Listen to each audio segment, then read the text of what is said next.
Okay, hello mga bro, magandang araw. Welcome back na naman. Sana ay nasa mabuti kayong kalagayan sa oras na ito. Anumang oras kayo datnan ng ating video. Okay, bali dito naman tayo ngayon sa aparato mga bro. Ayan, bali ito na yung malaking aparato. Bali hindi pa nagagawa dahil ngayon lang bumili ng materialis yung may-ari. Ayan, bumili siya ng 4 na condenser at idadagdag daw natin dito.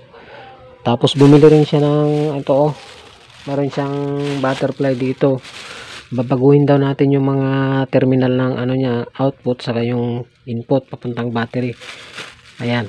Tapos bumili siya ng wire na para sa switch dahil masyadong malaki yung switch niya, number 12. Matigas. Pero ang problema yung nabili niya ay number 18, hindi pwede ito. Iinit ito.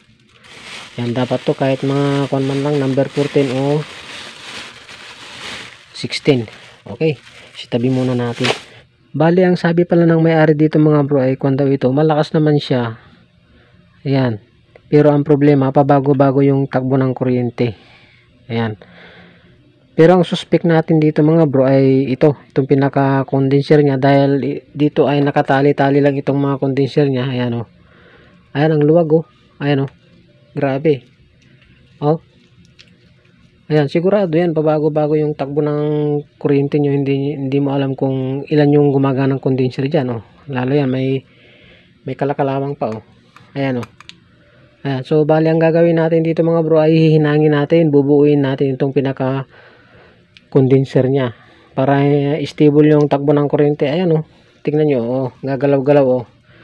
Yan yung isang dahilan mga bro kung bakit pabago-bago yung takbo ng kuryente ng aparato nyo. Yan, nagtataka kayo kung bakit ganun. Minsan malakas, minsan hindi. Minsan dilingunin ka pa nung kinukuryente mong isda.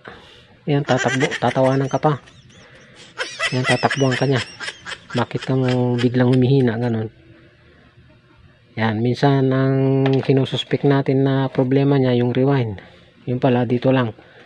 Kaya wag mong gagawin ito sa iyong aparato. Yung ganito na mga condenser ay ditali. Yan, made in Italy. Okay, so baguhin natin. Dahil mayroon na yung pinabili natin sa may-ari. Ito 4 na condenser. Ganito ang bilhin nyo mga bro na condenser pagka yan. O di kaya yung ganito. Kaya lang mas mahal itong pinaka-condenser ng ito condenser daw ng ito chainsaw. Malakas daw ito. Okay, so buksan na natin yung mga condenser natin. Titingnan natin. Ayan, bali ito Ito yung condenser natin, ito yung pinaka clamp nya. Ayan kung gusto nyo hindi nyo na hinangin, pwede lang i-clamp nyo tapos i-tornilyo nyo na lang tapos i-barina nyo na lang.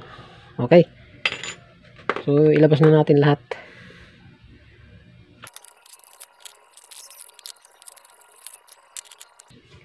Okay, so bali ito na yung condenser natin mga bro. Yan, iwalay na natin yung pinaka clamp nya. Ayan. So pagilihilarahin natin na ganyan. Ayan. Hihinangin na natin.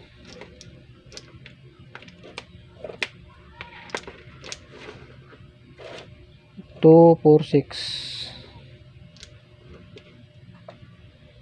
Bali 3, 6, 9 siyam ito tapos 4, 19, 13 lahat. Bali gawin na lang natin by partner, hindi kaya ilagay natin lahat. Okay, so bago natin hinangin ito mga bro ay kukuha tayo ng pinaka magnetic wire ba. Ayan, so ganyan. So kuha tayo ng magnetic wire. So bali ito yung magnetic wire natin mga bro. Ayan pero bago natin siya ihinang ay tatanggalin muna natin yung kanyang varnish para kumapit yung panghinang natin. Okay, kuskusan natin ng kutsilyo. Okay, kuskusan natin mga bro. Ayan, ganyan, kuskusan natin lahat.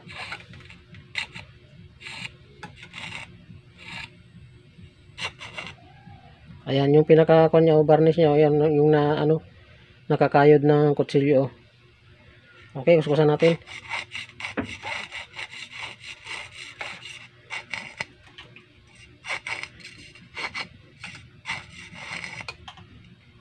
Lahat ng palibot ng ano niya, pinaka magnetic wire niya, tanggalan natin ang varnish para kumapit ng gusto yung kuha natin, panghinang natin.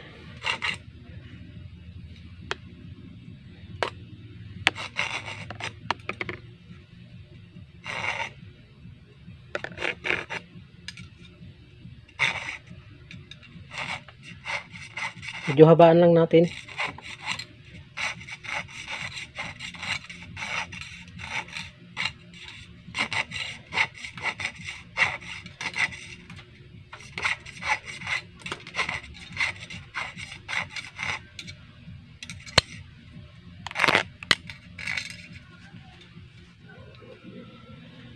Okay, bali ito na mga bro yung binalatan natin na magnetic wire. Ayan o. Ayan, bali ang number nito ay number 16. Pinaka number ng magnetic wire na ito. Okay, so bago natin hinangin ito, ang gagawin nyo muna mga bro ay huwag nyo munang basta-basta hinangin. Kukuskusan muna natin to. So pwede nyo kuskusan ng kutsilyo o di kaya liha.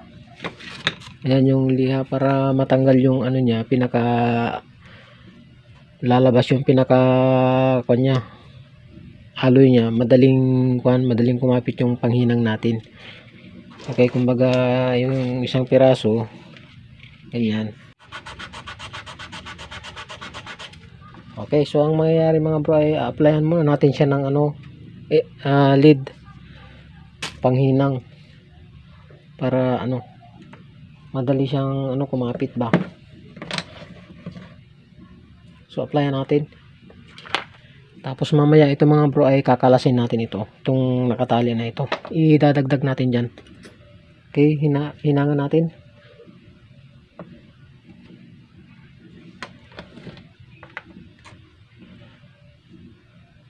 Dito sa gitna. Pagitna nyo lang. Ayun o. Kumapit siya kaagad.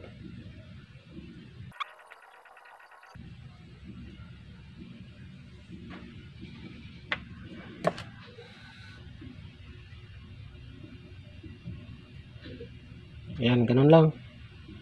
Ayan o. Ayan, tapos ano, yung magnetic wire natin, ito ay applyan din natin. Ayan. So applyan din natin.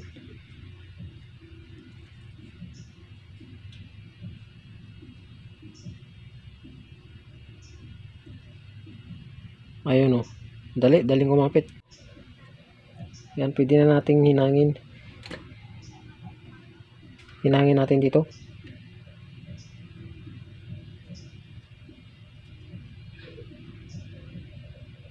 Ayan. So, halimbawa mga bro, kung ano, kung halimbawa yung soldering lead nyo ay mahirap lusawin, hindi yun. Ayan. Local yun. Dapat yung ang gamitin yung soldering lead ay yung madaling malusaw. Okay, sunod naman natin mga bro itong isa. Yan, applyan na naman natin. Nilagay ko lang dito para hindi siya gumulong. Okay, applyan natin. Lahat mga bro ng mga condenser, ganito gawin nyo. Yung proseso dun sa nauna ay lahat isa-isa ganun ang proseso.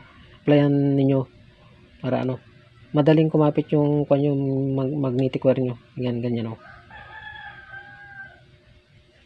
Ayan. Kumapit siya kaagad o.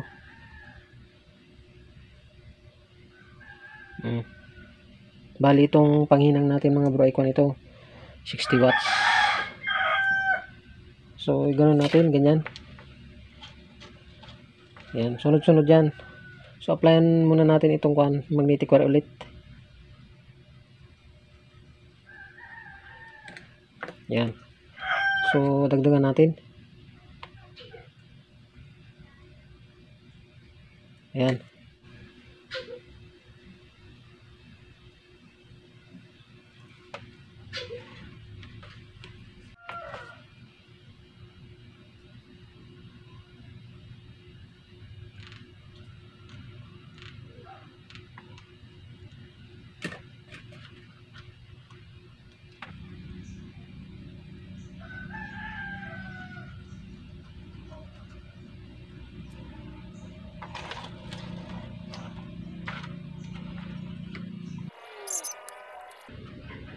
Okay, so bali naihinang na natin mga bro yung apat.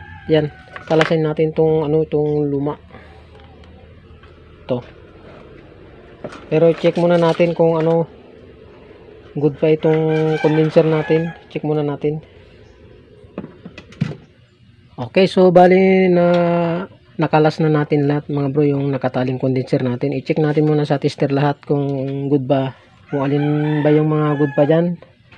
So bali nilihalya ko rin itong mga katawan ng condenser na ito para pagdikit ng tester ay papalo siya kaagad. Okay, so unahin natin yun. Nakasit sa 10K. Pagdikitin natin to. Ayan. Okay, maintain lang natin sa 0. Okay, check natin yung isa. Ayan. Okay, good.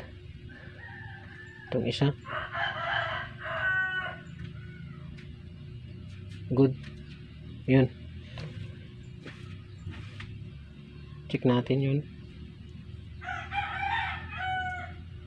Good naman. Ito.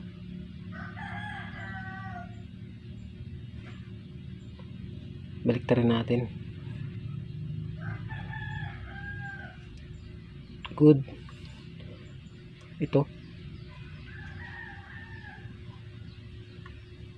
Wala yata ito Kabilain natin. Wala.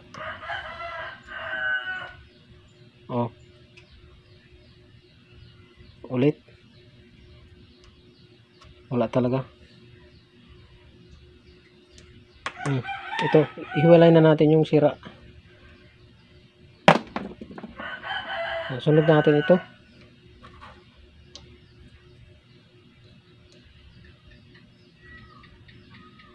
Good.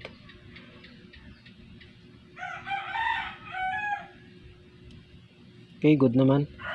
Tapos check natin to condenser ng pinso. Ayun. Okay, good. Magka-connect pala. Pag-iwalay natin. Yan. Ulitin natin. Good. Okay, good. Isa lang mga bro yung sira. Ayan. Bali 3, 6, 7, 8, 8. 14. Bali babanatan natin ng 7 lang. 7. 1, 2, 3, 4, 5, 6, 7. Okay. So, kuha natin. Ihinang natin. Okay, so bali nabuo na natin mga bro. Ayan Ayan. Ganyan gawin nyo sa condenser yung mga bro. Pwede rin kung halimbawa gusto nyo pang humigpit yung kuha natin, tatalian nyo, pwede nyo lagyan sa singit-singit ng condenser yung payat lang na magnetic wire. Ayan. So bali sukat natin. Testing natin. So sakto lang siya Saktuhan lang pag nilagay na natin. Bali abangan nyo mga bro yung pag-assemble natin to. Babaguhin daw natin to. Lalagyan natin ng mga terminal ng dito. Mga butterfly. Ayan. So ganyan gawin nyo mga bro para hindi pa bago-bago yung takbo ng kuryente ng aparato nyo. Maaring naglulos. I-fix nyo maigi. Hinangin nyo maigi. Ayan yung mga hinang-hinang niyang ganyan Okay, so hanggang dito na lang muna mga bro at kita-kita na naman tayo sa susunod. Ayan.